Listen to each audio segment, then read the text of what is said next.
I think my child, spouse, friend has a problem with alcohol and drugs. How can I be sure, and what can I do? This is a great question. Denial, unfortunately, is a mechanism operating for both the addict and the addict's best friends. And at the time when the addict needs to make the best decision of his life, his brain cells are the most damaged. So hopefully the friends and family with the healthier brain cells can break through their denial and help to save his life. What do?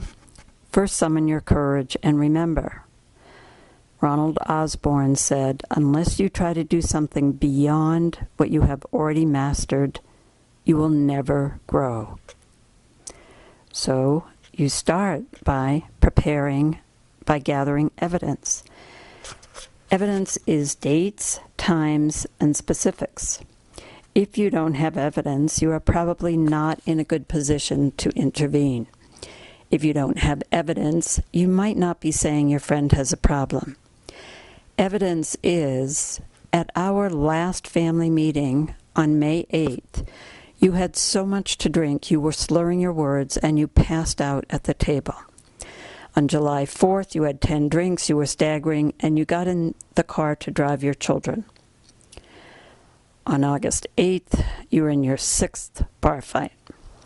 Evidence is not you drink more than I do, or you drink too much. At this time, it's probably a good idea to assess your own drinking. If the addict at the meeting comments on your drinking, you can say, I may have a problem, and I'm looking into that, and right now, we're talking about you. Number 2, you request a sober meeting. You invite your friend, child, spouse to a non-drinking, non-using meeting, such as coffee or take a walk, and have a sincere, caring conversation. What do you say? Number 1, I love you and I am concerned. Number 2, you provide your evidence. On May 5th, I had to drive you home. On June 2nd, you passed out at dinner with our family. On July 4th, you were driving our children after having 10 drinks. Number 3 is your call to action. I ask that you stop now and get help. Number 4, report your new behavior. Our children will be driven by a sober parent. I will be running a sober house. Number 5, do not ever say you are going to do something you are not prepared to do. If you cannot follow through with your new behavior, you've already lost your credibility. And number 6, express your love and concern. I know you, and I know you do not want to put your children at risk. I love you, and I want you to get help.